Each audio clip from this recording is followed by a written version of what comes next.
للہ رب العالمین والصلاة والسلام علی سید الانبیاء والمرسلین اما بعد فاعوذ باللہ من الشیطان الرجیم بسم اللہ الرحمن الرحیم۔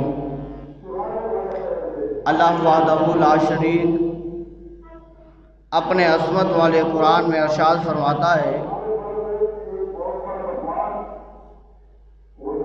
کہ لن تنالوا البر حتى تنفقوا مما تحبون۔ کریم خدا فرماتا ہے کہ اس وقت تک تم نیکی کو نہیں پہنچ سکتے جب تک کہ اپنا پسندیدہ چیز، اپنا پسندیدہ مال اللہ رب العزت کے لیے خرچ نہ کرو۔ جب تم اپنا مال اللہ رب العزت کے لیے خرچ کرو گے تو کریم خدا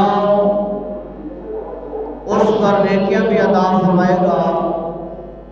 اجر بھی عطا فرمائے گا۔ محبوب علیہ الصلوۃ والسلام نے بھی ارشاد فرمایا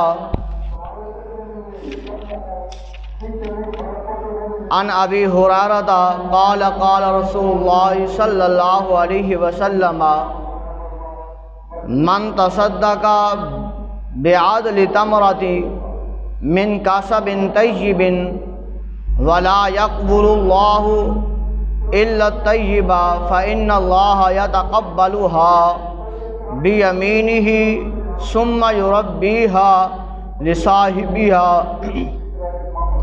کما یربی احدکم فلوہ حتی تکون مثل الجبل۔ حضرت ابی ہریرہ رضی اللہ تعالیٰ عنہ آپ فرماتے ہیں کہ رسول اللہ صلی اللہ علیہ وسلم نے ارشاد فرمایا جو شخص پاک کمائی سے ایک کھجور کے برابر بھی صدقہ کرے اس کے لیے اللہ تبارک و تعالی نہیں قبول فرماتا مگر پاک مال۔ اللہ تعالیٰ اس کو قبول فرماتا ہے اور صدقے کی پرورش کرتا ہے۔ فرمایا جیسا کہ تم اپنے بچڑے کی پرورش کرتے ہو، یہاں تک کہ وہ صدقہ بڑھتے بڑھتے احد پہاڑ کے برابر ہو جاتا ہے، بشرطے کہ نیک نیت ہو، اللہ رب العزت کی رضا حاصل کرنا ہو، رسول اللہ صلی اللہ علیہ وآلہ وسلم کی تابعداری ہو۔ جب بندہ اللہ رب العزت کی رضا کی خاطر، محبوب علیہ الصلوۃ والسلام کی فرما برداری کی خاطر اللہ رب العزت کی راہ میں خرچ کرتا ہے تو کریم خدا اس کو رائگاں نہیں فرماتا بلکہ کریم خدا اسے اپنی بارگاہ میں قبول فرما لیتا ہے۔ ایک اور حدیث مبارکہ میں ملتا ہے کہ حضرت ابو برزہ رضی اللہ تعالی عنہ آپ فرماتے ہیں کہ رسول اللہ صلی اللہ علیہ وآلہ وسلم نے ارشاد فرمایا بے شک بندہ جب روٹی کا ایک ٹکڑا صدقہ دیتا ہے وہ خدا تبارک و تعالیٰ کے ہاں بڑھ کر احد پہاڑ کے مثل ہو جاتا ہے، احد پہاڑ کے برابر وہ صدقہ ہو جاتا ہے جو صرف ایک روٹی کا ٹکڑا اللہ کی راہ میں دیا جاتا ہے۔ حضرت حبیب اجمی رحمۃ اللہ علیہ آپ کی بیوی نے آٹا گوندا اور گوند کر کچھ لکڑیاں لینے گئی تاکہ آگ جلائی جائے اور آگ جلا کر اس پر روٹیاں پکا لی جائیں تو ادھر سے ایک سائل دروازے پر آتا ہے تو حضرت حبیب اجمی رحمۃ اللہ علیہ آپ اسے وہ سارا آٹا گوندا ہوا اٹھا کر دے دیتے ہیں۔ وہ گوندا ہوا آٹا لے کر چلا جاتا ہے۔ حضرت حبیب اجمی رحمۃ اللہ علیہ آپ اطمینان کے ساتھ بیٹھے ہیں۔ سائل فقیر آیا، وہ آٹا لے کر چلا گیا۔ جب بیوی آئی اور اس نے آ کر آٹے کو دیکھا، آٹا نہیں ملا، لکڑیاں لے کر آئی، کہا حبیب خیریت ہے؟ میں یہ آٹا گوندھ کر گئی تھی لیکن وہ موجود نہیں ہے، اب روٹیاں کس چیز سے بنائی جائیں؟ حضرت حبیب اجمی رحمۃ اللہ علیہ نے فرمایا ادھر بیٹھ جائیں، اللہ رب العزت کی رضا پر راضی ہو جائیں، اللہ رب العزت پہلے سے بھی بہتر عطا فرمائے گا۔ حضرت حبیب اجمی رحمۃ اللہ علیہ کے اصرار پر جب وہ بیوی بیٹھی، بے چین ہے، بے قرار ہے، کہتی ہے حبیب عجیب بات ہے، آٹا گوندا ہوا اٹھا کر سائل کو دے دیا ہے، اب کیا کھائیں گے، کیا ہوگا؟ حضرت حبیب اجمی رحمۃ اللہ علیہ نے اطمینان کے ساتھ فرمایا بیٹھ جائیں، اطمینان کریں، سکون کریں، جس خدا کی پاک بارگاہ میں دیا ہے، جس خدا کے لیے دیا ہے، وہ خدا اپنی بارگاہ میں جو قبول فرما لے تو یہ رائے گا نہیں جائے گا۔ حضرت حبیب اجمی رحمۃ اللہ علیہ اور آپ کی بیوی کے آپس میں ابھی گفتگو ہو رہی ہے تو فرمایا دروازے پر دستک ہوتی ہے تو ایک آنے والا آ کر پکارتا ہے، کہتا ہے اے حبیب اجمی تمہارے لیے اللہ رب العزت کی طرف سے یہ روٹیاں بھی آئی ہیں اور یہ گوشت کا بنا ہوا سالن بھی آیا ہے۔ حضرت حبیب اجمی رحمۃ اللہ علیہ آپ گئے اور آپ نے وہ پکی پکائی روٹیاں اور وہ گوشت کا بنا ہوا سالن وہ لیا اور لا کر اپنی بیوی کے سامنے رکھ دیا اور فرمایا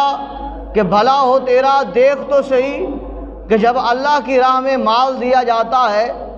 اللہ کی راہ میں جب دیا جاتا ہے تو اللہ رب العزت اس کو رائے گا نہیں فرماتا بلکہ کریم خدا پہلے سے بھی زیادہ بڑھا کر اپنے بندے کو عطا فرما دیتا۔ فرمایا یہ تھا صدقہ کرنا حضرت حبیب اجمی رحمۃ اللہ علیہ کا کہ یقین تھا اللہ رب العزت کی ذات،